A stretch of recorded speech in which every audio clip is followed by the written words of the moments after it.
Hey guys, how are you doing? Today, pardon the noisy bag. Today, I'm going to be doing some canning.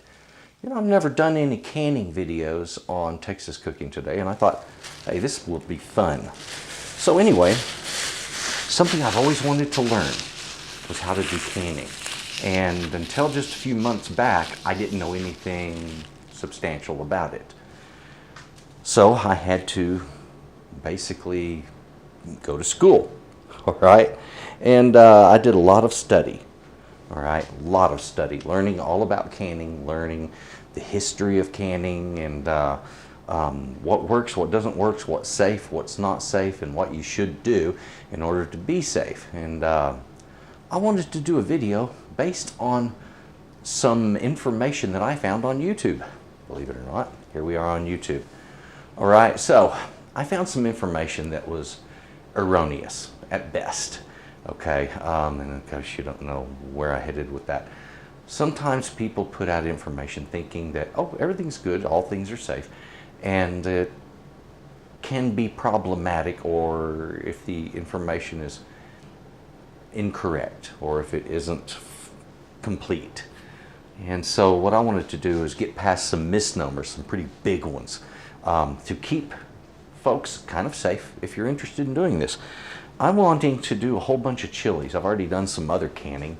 I did some carrots. These were done 4/28/24. So in April. Back in January, I did some, this is corned beef, ladies and gentlemen. This is my own corned beef. I corned the beef, I canned it, and it is delicious. It's really good corned beef. Potatoes, my own canned potatoes. Did those on 1/21. And then in February, I made this beef stew. Tastes like a national brand, but I won't say which one. And it's really good. It's fantastic. You know, basically when you're canning, you're just cooking a product in a jar and then storing it in that jar post-cook. But you have to cook it at a pretty high temperature. That's where it gets into pressure canning. And so we'll talk about that in just a little bit. You know, I'm doing these chilies because I like to use these little cans of chilies. These things add up. They're expensive. All right, so you know, if I want to make a stew and I use 2 or 3 of these in a large batch of stew, well, that's a lot of money. But I can go out and buy a whole bunch of chilies, which are the chili I really prefer to have. Better flavor, better meat, and I get a better quality product if I do my own canning this way. Save a lot of money at the same time. And I set myself up in such a way that in the future, I can take the product that I get, whether I grow it or buy it, and maximize its use, canning. So I decided to do that. Now I'll be doing the red jalapenos. Ooh, they're scorchers. I'll be doing those at a different time than these, but we'll be talking mostly about what's safe, what's not safe, what works, rather than how to can. And I'll do one of those videos later on, okay? So there's my intro, I guess. Now I'm going to get busy scorching the skins off of these. I'm going to do that on my grill. I want to do that, and I want to slice these and get them diced, and then we'll get them down into our little jars and pressure can them. Not too much difficult. Well, I got all of my peppers scorched and all that good stuff. Took them out to my grill and just at the highest temperature that it would put out, I just had at it. And all I'm going to do here is I want diced chilies, okay? I'm basically reproducing the same thing that I normally buy in cans. This stuff, these little green chilies, except that I'm not using the Anaheim chili. Now that is a Hatch chili right there, which, by the way, Hatch is a variant of the Anaheim. It's a New Mexico variant. And so really good chili, delicious. But I like the poblano better than all of them. So I would rather just do some diced poblano chilies. And so that's what I went for. So what I wanted to talk to you about when it comes to the whole pressure cooking thing. You know, here we have a vessel that's designed to hold pressure. It holds up to 15 psi. Now you might think, well, that's not that much. That's only 15 psi. But when you get right down to it and you start equating how much pressure is being exerted for instance, just on the bottom of that pot. If I remember right, the number that came up when I was calculating pi on this thing was, I think it was 1672, no, I'm sorry, it was 162 square inches. I'm sorry. And so 162 square inches, and let's just figure this, at 10 psi is 1,650 psi, pushing out directly against the bottom of that. You know, add half as much more for, you know, you're over 2,000, closer to 2,400, and then, you know, that's a lot of pressure, and that's just on the bottom. The sides have even greater surface area, so it's pushing even harder on that. So, you know, you figure that's a whole lot of pressure. Okay, well, that's something to think about. For the folks, you know, that are touting doing canning in the oven, do not try that, okay? Absolutely don't think it'll work, because it won't. My puppy dog here wants to make a cameo. Her name is Ivy. She eats everything, including salads. Anyway, the folks that are touting you can do pressure, or you can do canning in the oven, because, you know, the oven actually gets to higher temperatures than your pressure canner does. And it does, but there's just one problem. We're dealing with pressure, ladies and gentlemen, okay? So when you're canning, if you don't have some pressure on the outside of the jar, the pressure that builds on the inside of the jar will cause it to explode. These are not designed to hold pressure. These are designed to hold a vacuum, and they do it very well. But pressure they don't do too well with. They will explode. So if you try to do canning in the oven, number one, you run the risk of having exploding jars. The next thing, there's this thing between direct heat and indirect heat. All right, now direct heat is the steam that you build inside of a pressure canner, all right? That steam coming up in pressure comes up in temperature. We need temperatures high enough to kill botulism. Also staphylococcus and a few other nasty little bacteria that can get up in there causing problems. All right, but botulism, folks, that kills. That kills people. So you got to be very careful when we're talking about how we do our canning. If you're canning in the oven, number one, you run the risk of the jars breaking. They will likely explode on you. And you have to get the jars hot enough at the center to kill that botulism. So 240 degrees. Well, by the time you hit that temperature inside of that jar at the center, the pressure inside of the jar is great enough to make it break. So oven canning is stupid. Don't even think it's a possibility, and don't consider trying it. The idea of dry canning is also foolish. If dry canning was a good idea, everybody that does canning would have already jumped on top of it. All right, plain and simple. It doesn't work, it's not safe. It's already been tested in the industry. It's not good for commercial industry, it's not good for home doing. Don't do dry canning. Now the pressure canner, why pressure? Well, ladies and gentlemen, botulism dies at 240 degrees. Water boils at 212 degrees. So you cannot kill botulism by boiling it. You can boil it all day long. And let's say you boil botulism for 6 hours. You will end up with twice as much botulism that you had before, because it does fine at 212 degrees. It multiplies and grows well. So we cannot kill it by boiling it. So we have to kill it by bringing it to a higher temperature than boiling would be. That 240 degree temperature is what kills botulism. Now the pressure canner provides pressure on the outside of the cans as the cans are heating up. So there's a balancing pressure there where the cans don't break. What a brilliant idea, huh? So here's the thing. This sucker, when I'm processing, because of my altitude, I have to set this at 13.5 psi. Now my altitude says to set it at 12 psi, but I like a little safety factor. I want my processing to happen at about 245 degrees. So I need to bring that pressure up a little bit. You can actually just go ahead and process everything all of the time at 15 psi, which, you know, will get you at any altitude. Your altitude makes a difference in the pressure that you can add. It's very important. And also, times matter. How long it takes to heat a big jar to the middle and how long it takes to heat an itsy bitsy jar to the middle, or something like this, are two completely different times.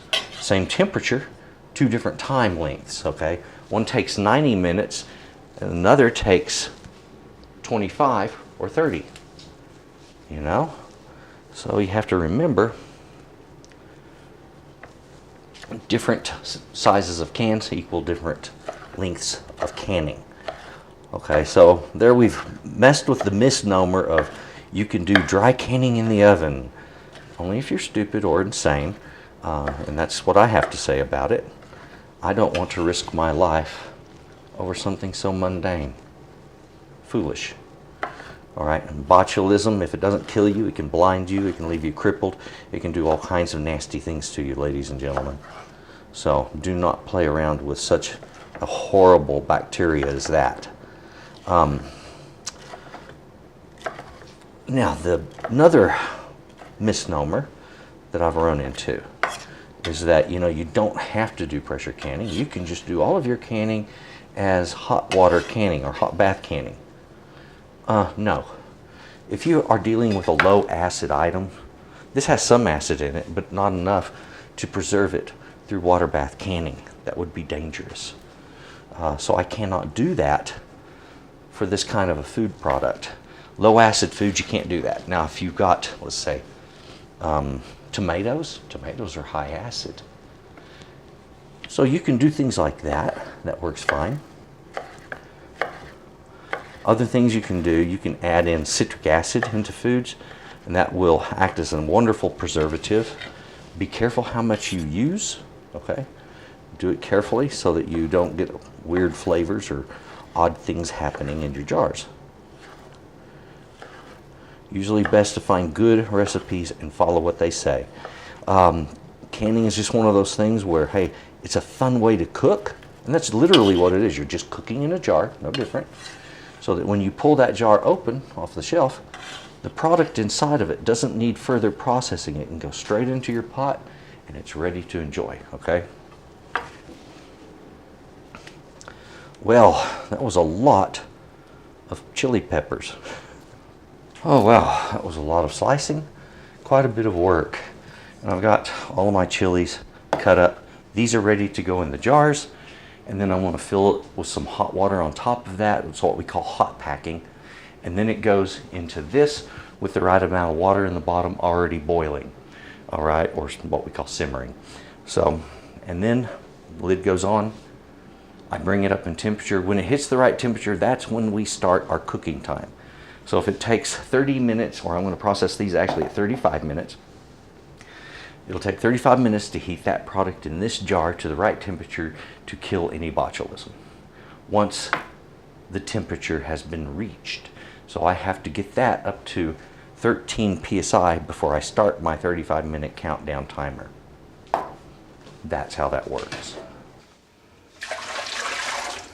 All right, on this particular pressure cooker, the minimum amount of water that we use is 3 quarts. And get it to heat up. So the idea here, if you don't have enough water, you're going to run out of water, and then you're going to run into an issue, and that issue is going to be the thing goes dry and you don't get your results that you're wanting. The other thing is if you have too much water, it's going to take it too long to get up to the right temperature and do what it's supposed to do. All right, so use the right amount and make life easy. So we have 3 quarts of water down in here. I've got this on a high temperature. I'm just going to let it heat and come up in temperature. On electric stoves, the bottoms of any pot can warp. So remember that. And Always kind of live within that understanding, okay? So, the thing that we have, I've heard people say, oh, you need to boil those lids before using them. It's a brand new lid. They don't get used twice. And here's a kicker for you, ladies and gentlemen. We're going to be processing at 245 degrees. Boiling these will only bring them up to 212 degrees. Which do you think is doing what? Okay, so I think if the conditions warranted it, I might do that. But at this time, I don't think they do. Jar type. Doesn't matter if it's the plain jars or it's the quilted jars. They both work the same, folks. One just has a little design on it, the others do not. So I'm thinking if I can get 5 or 6, then I'll be lucky. I'm going to open 5. I'm going to start filling them with my chilies. And then I'm going to do what we call hot packing. So I need to heat up a pan of water to boiling, okay? All right. That's about a half of that pot, and that's probably going to be more than I need. You just need some boiling water to top these off with after they're filled. I'm going to put a couple of teaspoons of vinegar in my pot. That'll help to keep any of the mineral that's in my water from collecting on the glass or on the inside of the pot.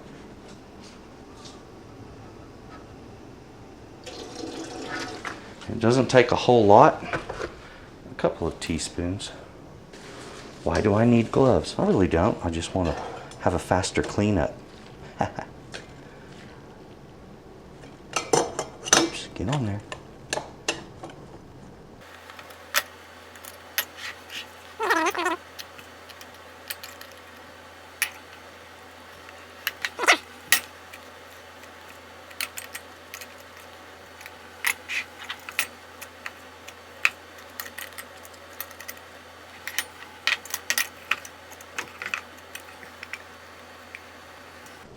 These have to be filled with hot water, and then I'm going to burp them, basically what they call degas them. You want there to be the correct headspace from the top of your product to the cap. So the bottom of this rim right here is where I need all of my product up to, all of the fluids and everything. And it's going to be the same way on all of them. So very simple. Put a little bit of salt in each one.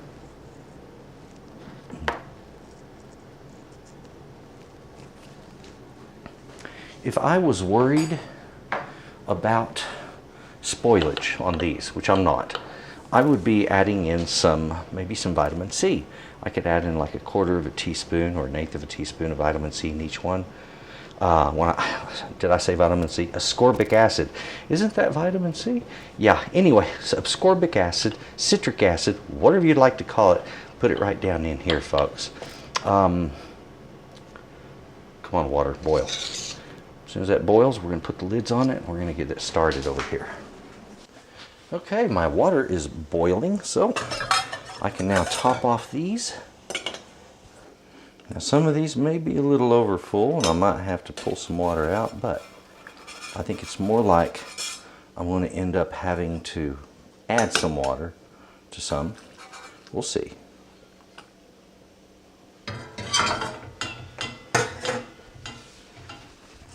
So, as we see, there's bubbling going on here, and that's air coming up out of there, trapped air. So I want to watch that. Look at all that air. So that's what I'm doing is I'm trying to release any and all that trapped air. So what we do is we just get something down in the jar on the side and manipulate the food underneath, and that way it releases any trapped gas. That's kind of the whole idea there. Now if these are over full, here's the problem. Then what's going to happen is they're going to blow out in the canner, meaning that they will push out some of their contents, some of that liquid out through the top seal as it's canning, and that can be kind of problematic. So always make sure that you have the right amount of liquid in each one, that you've done this burping or this degassing process.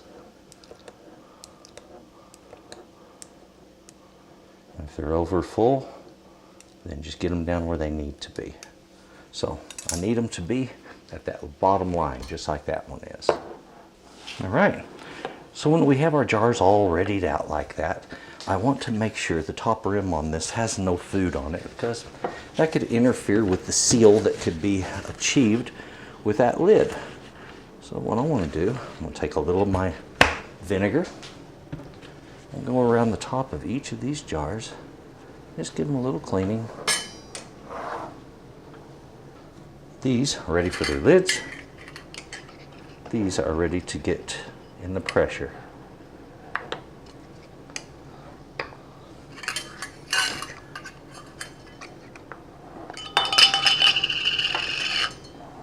You get back on that jar now.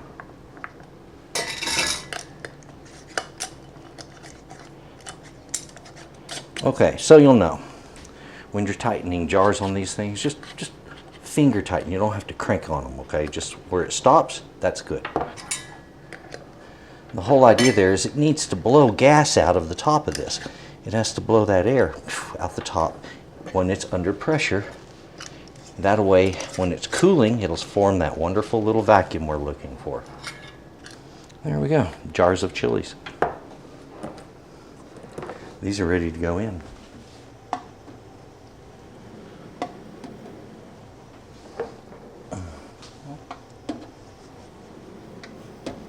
Now, whether I'm heating 5 of these or 20 of these, it's the same amount of water in the bottom of that canner. All right? The same rules apply regardless of how much you use. Make sure, if you're going to be canning, there's things that have to work. This hole right here has to be free. So if you can't see light through it, then you need to clean it. It could cause problems. This is what vents. If there's an emergency, this will blow out. It's a rubber seal. It'll just pop out of there and it'll blow off. This is a lock. When it comes up, it tells you the lid is locked. This right here is the lock itself, and it catches on a flange on the pot that prevents it from opening. Make sure the seal on the bottom of this, it's a little white seal, is in good shape. Okay, that's all you have to really do. Make sure this is snug.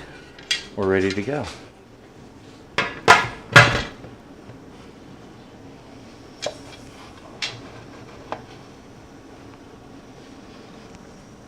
So I'm going to heat this until I get a steady flow of stream out of this little spout. Once I get that steady flow of stream coming out of that top spout, well folks, that's when it's time to put the weight on there.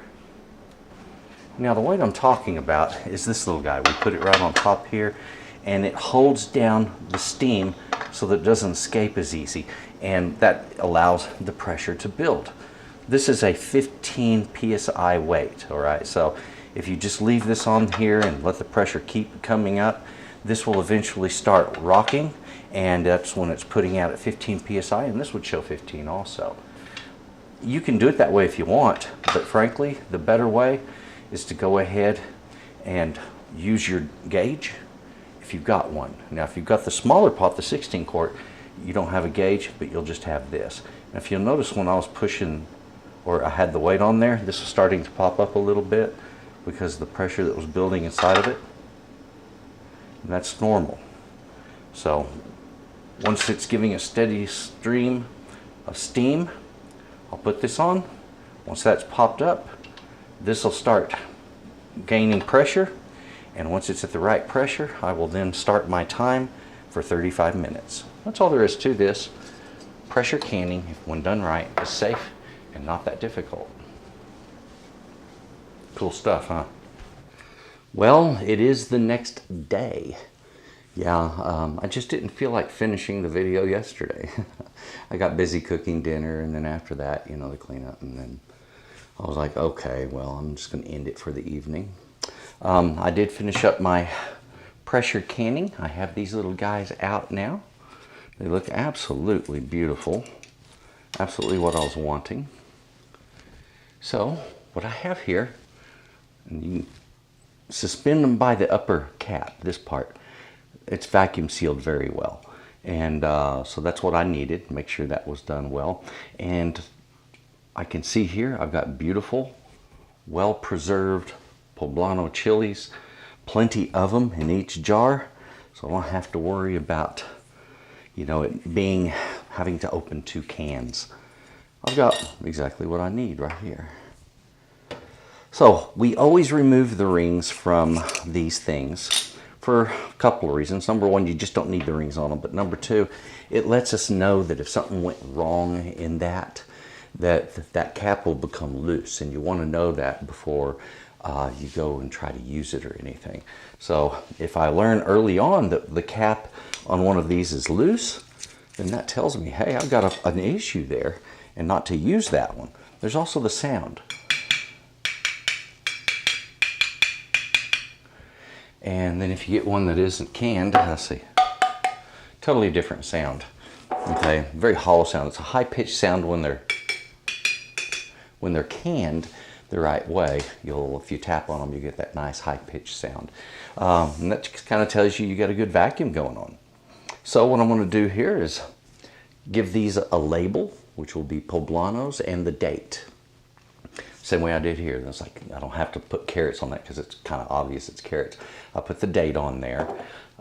If it's like potatoes, I'll say what kind of a potato, like russet, that kind of thing. That way I can identify what's in the jar if it might look like something else. That could look like any kind of green chilies or a few other things. So label it. Beyond that, remember what I mentioned. You can't get away with canning in the oven because of pressure differentials. Okay. Plus, you can't be certain of the total pressure, the total temperature of the center of the food without having a temperature gauge in the middle of it. Is that what you want in your canning? Seriously? So we go by what is established, what's been proven already. USDA helps us with that. There's a lot of information on USDA, a lot of information that Ball has put out, the information that these companies like Presto and like All American have put out regarding canning. All of that's very important because it deals with the same exact issue. The actual pressure you're using, the temperature you need to get to, how long you need to hold it there. These kinds of things are what stops the bacteria that causes life to turn bad. All right, so don't do anything that you might regret.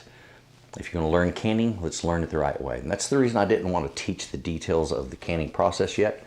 Until I feel really comfortable with it and I'm absolutely certain in what I'm doing, I'm not going to be teaching it. And so that's part of my learning process. I learn, I get good at something, and then I teach what I do. But I wanted to just bring you along in the process with me. In the process right now, I'm learning there's a lot of disinformation out there, a lot of bad information out there, a lot of things that I simply won't trust. And just because somebody else thinks, oh, well, you can get away with this and it's okay, doesn't make it right. All right. And if dry canning potatoes was safe, I guarantee you the canning industry would be putting those on the shelf today. That would be a big thing. We would all love that. There's just one problem. It's not safe. All right. That's all there is to it. Thank you for watching this. Please do me a favor. Take a look at my other videos that I have. Please subscribe also. Click the like button and drop me a comment down below, folks. Give me a comment. Let me know if you're really interested in seeing more about canning or not, and what particular things you would like to learn regarding canning. And I will gladly kind of go down that path because, hey, I'm already headed there anyway. So let's do this together. Let's have fun with it. And hey, remember, it's just cooking, just a different way of doing it. And it's really fun. Thanks for watching. Enjoy your canning. Be careful with what you do and have a good day. Bye-bye.